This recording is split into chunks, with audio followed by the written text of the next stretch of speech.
Hi పిల్లలు, చిన్ని కథలు ఛానల్కి స్వాగతం. ఈరోజు మనం సింహం మరియు ఎలుక స్నేహం గురించి తెలుసుకుందాం.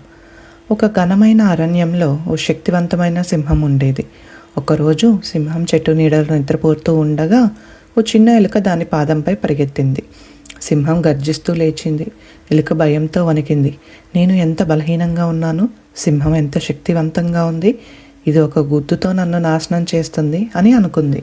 కానీ సింహం నవ్వి దానిని వదిలేసింది. కొన్ని రోజుల తర్వాత సింహం వేటగాడి ఉచ్చులో చిక్కుకుంది. ఒక పెద్ద వలలో ఎంత ప్రయత్నించినా తాను బయటపడలేకపోయింది. వల మరింత గట్టిగా బిగుసుకుపోయింది. ఆ సింహం మొదటిసారి తనను బలహీనంగా అనిపించుకుంది. ఆ గర్జనలు విని చిన్ని ఎలుక అక్కడికి పరిగెత్తుకుంటూ వచ్చింది. ఆ రోజు ఇది నన్ను వదిలేసింది, ఇప్పుడు నేను దీన్ని కాపాడాలి అని అనుకుంది. తన చిన్న బలంతోనే తాడు కరచి కోయడం మొదలుపెట్టింది. కొంచెం కొంచెంగా తాడు తెగిపోయి చివరికి సింహం బయటపడింది.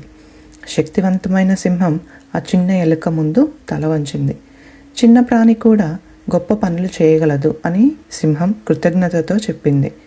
ఆ రోజు నుంచి సింహం ఇంకా ఎలుక విడదీయరాని స్నేహితులయ్యారు. వీరిద్దరూ అటవీ దారిలో పక్కపక్కనే నడుస్తూ వెళ్ళారు.